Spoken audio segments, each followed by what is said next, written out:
At hindi rin pala totoo na wala na siya kaugnayan sa kilusan. Tama. Hindi lang si Reyna Sondok. Hinamak rin ni Yusin ang mga opisyal ng sila. Oo nga. Para mapagtakpan ang mga kasalanan ng kilusan sa palasyo, tayo sinadya niyang lituin. Wala nang duda. Si Yusin ay tunay na kaaway na sila.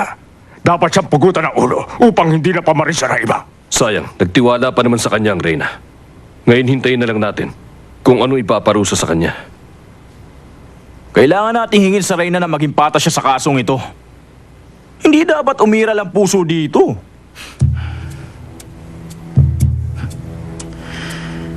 Sandali. Mahalagang bagay itong pinag-uusapan natin. Hindi ba? Bakit wala dito ang punong direktor natin?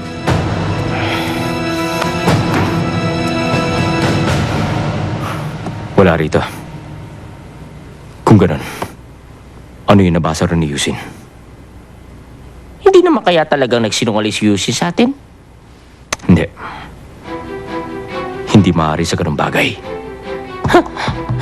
Ayan na nga eh, oh. Sinuhin na natin to pero wala pa rin talaga.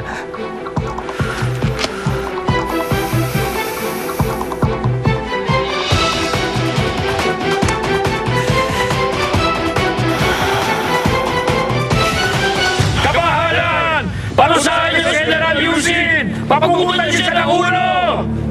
Kabahalan! Ikaw ang tumiyong awang kami kay General Yusin! Kabahalan! Parusahan niyo si General Yusin! Papugutan niyo siya ng ulo! Kabahalan! Ikaw ang tumiyong awang kami kay General Yusin! Kabahalan! Kabahalan! Ikaw ang tumiyong awang kami kay General Yusin! Parusahan niyo si General Yusin! Papugutan niyo siya ng ulo! Parusahan niyo si General Yusin! Kamahalan! Huwag niyo siya marurusahan! Ang ulat ng general, wala pang ba hindi katiting na kasinungalingan? Tama! Kailangan nyo may pagtanggol ang impila ng Deya! Nangangarib na pong bumagsak!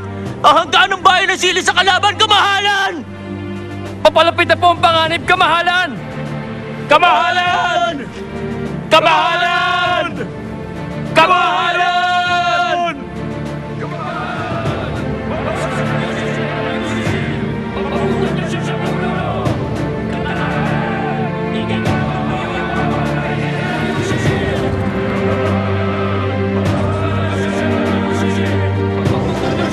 Kamahalan.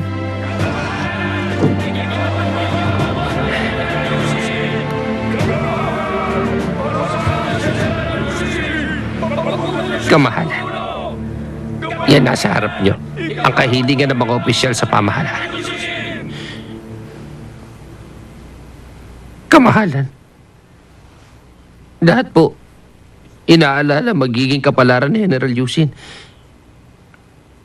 Ano pong binabalak niyong gawin, kamahalan? Kamahalan! Parusahan niyo si General Yusin! Papagutan siya ng ulo! Parusahan niyo si General Yusin! Kamahalan! Ganyan nga, kamahalan. Ipikit niyo na lang ang mga mata ninyo. Isara niyo na rin ang mga tenga niyo. Huwag kayong tumingin, makinig o mag-isip ng kahit na ano. Basta ang gawin niyo, si General Yusin po, hayaan niyo siyang mabuhay. Bakit niyo sinabi yun? Pangkaraniwan lang po akong tao. Walang alam sa mga dakilang layunin. Pero kapag pinapatay niyo po si General Yusin, hayaan niyo pong sabihin ko ang abot ng aking kaalaman. Kamahalan. Kapag pinapatay niyo siya,